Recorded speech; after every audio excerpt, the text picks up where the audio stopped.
Je suis entraîné. Prochaine question.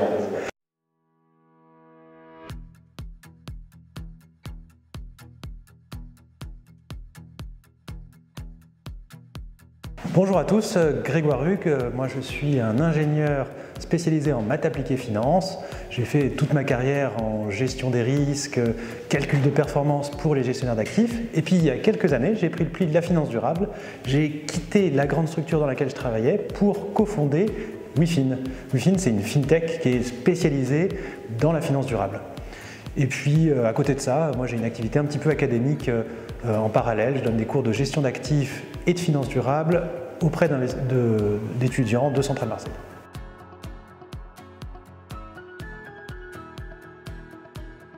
Alors chez WeFin, on a une volonté de démocratiser la finance durable. En fait, les critères environnementaux et sociaux ont été pris de plus en plus en compte par les investisseurs. Aujourd'hui, il n'y en a pas un qui ne fait pas une publication là-dessus. Mais maintenant, l'ESG en pratique, c'est beaucoup plus compliqué que ça. Les investisseurs sont obligés de passer par des fournisseurs de données ESG qui fonctionnent souvent un petit peu comme des boîtes noires.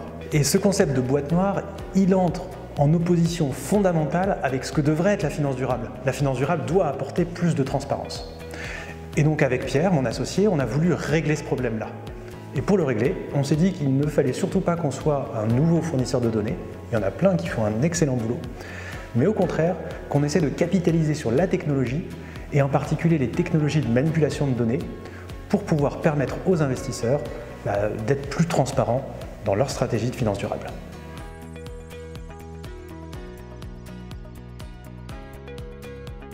Alors, on a donc développé une plateforme qui s'appelle ESG Connect. C'est une plateforme dont le but est, comme son nom l'indique, de connecter les données ESG et les équipes qui travaillent autour de ces données-là. On veut vraiment leur faciliter la vie. Donc il y a 3 piliers sur cette plateforme. Intégration, construction et diffusion. Par intégration, ce qu'on veut dire, c'est que notre promesse, c'est d'intégrer tout type de flux ESG, que ce soit des données structurées, non structurées, des sources publiques, par exemple la GCEL, la Global Call Exit List, ou alors des fournisseurs de données ou de la recherche interne que les gestionnaires d'actifs peuvent avoir en nombre puisqu'ils discutent directement avec les émetteurs. Ensuite, construire. On veut que chaque investisseur puisse créer un ESG à son image et créer ses propres scorings. Finalement, ce n'est qu'en passant par là que l'ESG va devenir une force et plus une contrainte.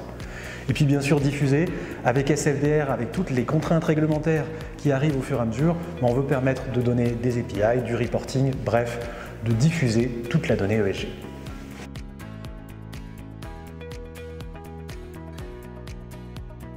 Alors comme vous l'avez compris, notre offre s'adresse en particulier aux gestionnaires d'actifs.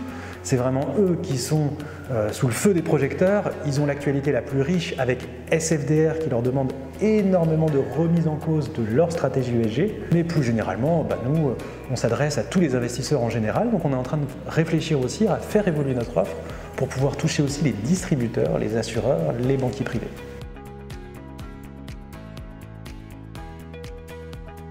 Alors, on a voulu avec notre business model avoir quelque chose de très simple pour les investisseurs. Donc, philosophiquement, on s'est dit premièrement qu'il fallait qu'on crée une plateforme SaaS. C'est le SaaS qui va nous permettre de déployer très rapidement nos services et avec le calendrier réglementaire qui est plutôt soutenu, c'est important. Ensuite, on a une plateforme qui est modulaire. Donc chaque module peut être contractualisé à part. Donc finalement, dans notre business model, on va avoir un coût de licence qui va s'adapter très exactement à l'usage qui va être fait de la plateforme pour pouvoir aller toucher des acteurs de plus ou moins grande taille. Ce qu'il faut dire aussi sur notre business model, c'est qu'on a choisi le cloud, donc on a quelque chose qui est très scalable, le coût de stockage de la donnée est très peu faible et ça c'est un véritable avantage pour les investisseurs qui veulent couvrir des gammes de fonds assez grandes.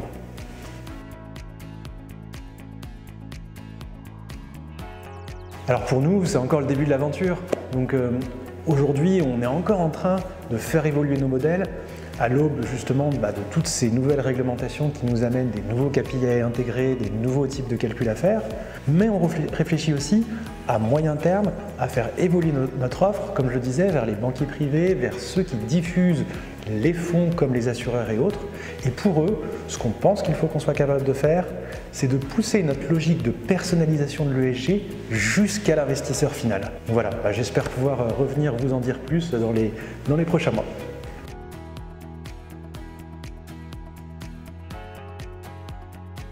WeFin propose, grâce à ESG Connect, de démocratiser l'utilisation des données ESG pour les professionnels de l'investissement. 3 éléments différencient la solution: une connectivité plug and play avec les principaux fournisseurs de données ESG et une normalisation des données qui permettent aux investisseurs de se les approprier. Deuxième élément, des fonctionnalités de construction de scoring ESG propriétaire et de traçabilité des transformations.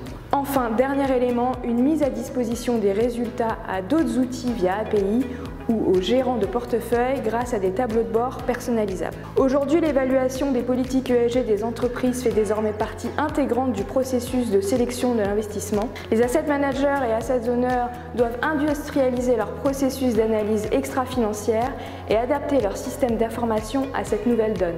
WeFin répond à ces besoins avec une solution clé en main rapidement déployable.